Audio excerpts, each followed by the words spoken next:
Why is it said that, in old age, one should not go visiting around? There are reasons you must know. Do you agree with this perspective? In old age, it's best to limit visiting or socializing with others. Is this a sign of isolation, or could it actually be a wise way of avoiding unnecessary troubles?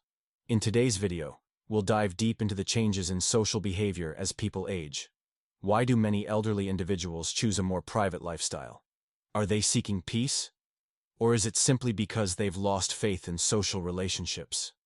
Have you ever thought that reducing social interactions could be a way for older adults to protect themselves from unnecessary conflicts?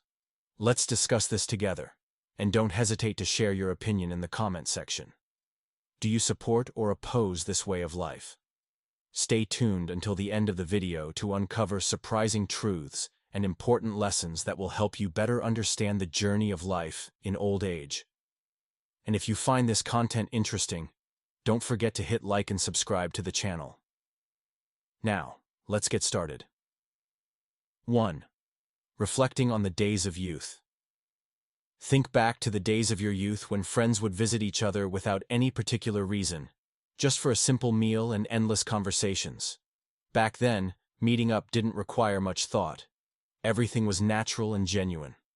Those gatherings not only strengthened bonds, but also created priceless memories, as everyone cherished the sincerity in their relationships. But as time goes by, society changes, and core values like sincerity are sometimes replaced by more superficial interactions. Is that why we invite friends over less often? Or has our perspective on friendship itself changed? There's a saying, "You are influenced by the company you keep." This makes us wonder, is our environment affecting the way we maintain relationships? And in today's modern world, is true connection gradually fading away? Think about this. Why are home-cooked meals with friends so rare now? And why do we prefer meeting in public places like cafes or restaurants? This isn't just a shift in habits. It also reflects how we perceive intimacy and privacy in relationships. In old age, is choosing a quieter lifestyle a way to protect inner peace? Or is it a step toward giving up on social connections? 2. A private lifestyle. A choice or a necessity? As people age, many older Americans start seeking peace in their daily routines. But is this a form of avoidance or an adaptation to changes in perception and emotions? Take Mr. John, for example, a retired man from California who stepped away from his career at the age of 65. Once a busy businessman, attending social events and meeting friends frequently, Mr. JN now finds joy in tending his backyard garden, taking morning walks, and playing with his beloved dog. When asked why he no longer invites friends over as often as before, he shared, "At this age, I've realized that maintaining a good relationship doesn't require frequent meetings. True friends will understand without demanding it." Many older Americans feel the same way, believing that frequent visits to others' homes are no longer suitable. Differences in lifestyle habits or expectations can sometimes make these visits more stressful than enjoyable. Mr. John once mentioned that he prefers to avoid the possibility of becoming a burden to others, even close friends. Another example is Mrs. Susan, a 68-year-old woman living in Texas.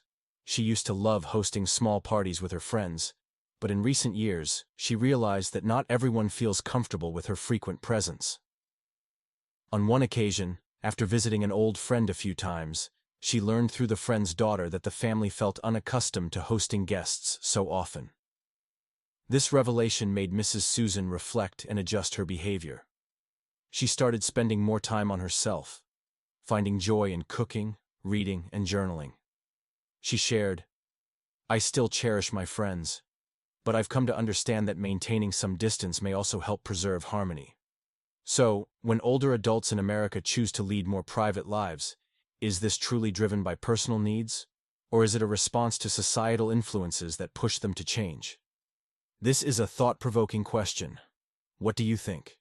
Do you support this quieter lifestyle, or do you believe older people should remain more open to social interactions? Share your thoughts in the comments section. 3. When quietness brings peace in old age. Living a quieter life is not just a choice, but sometimes a way to find inner peace. Take the story of Mr. Michael, a retired teacher from New York.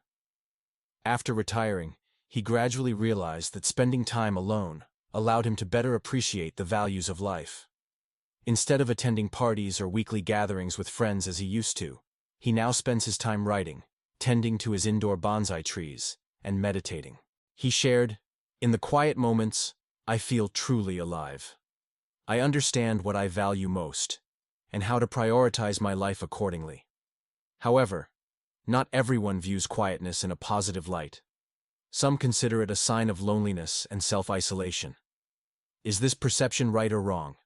Consider this. Does reducing social interaction necessarily mean isolation, or could it be an opportunity to reconnect with oneself?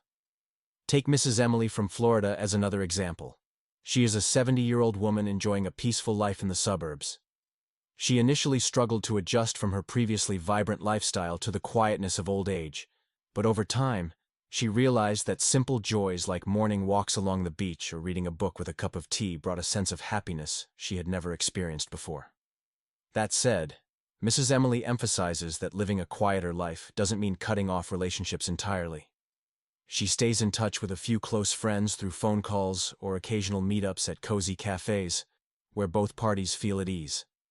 This demonstrates that a quiet lifestyle doesn't equate to rejecting the world, but rather finding a gentler, more personal way to engage with it, one that aligns with an individual's needs and preferences.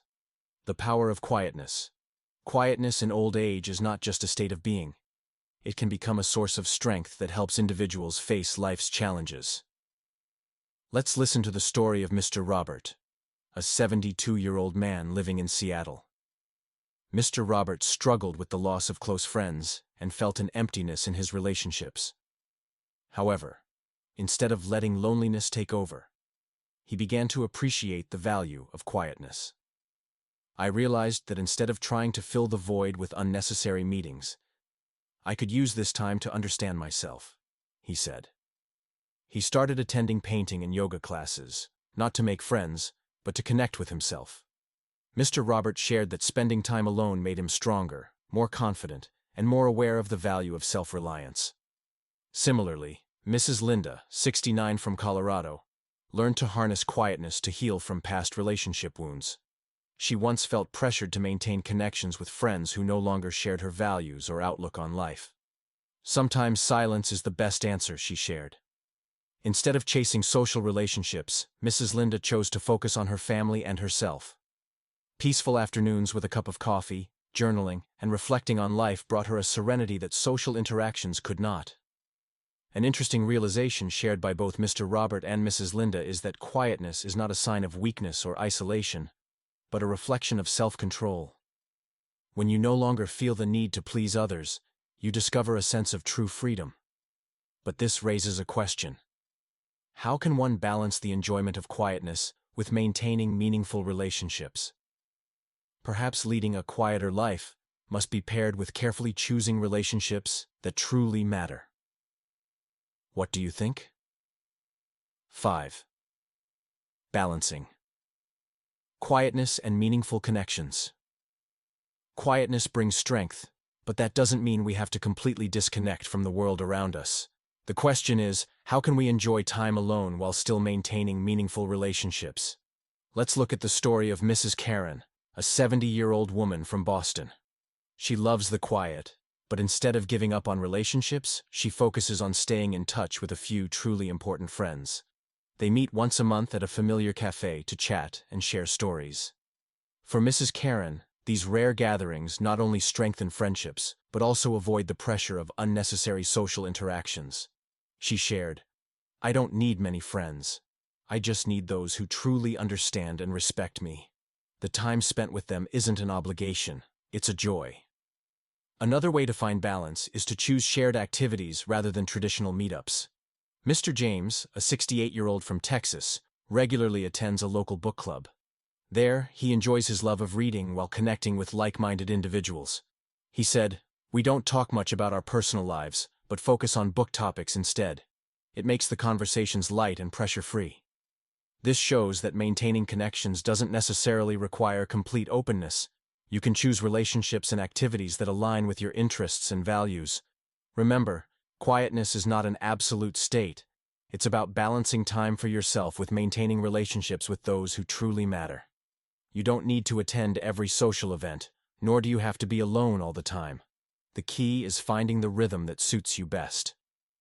What do you think about this way of living? Do you agree that selectively nurturing relationships can lead to greater happiness? Or do you believe that being too reserved might cause us to miss out on valuable? Share your thoughts in the comments below. Thank you for staying with us until the end of the video. Remember, whether you choose a quiet or vibrant lifestyle, the most important thing is to live in a way that brings you happiness and peace.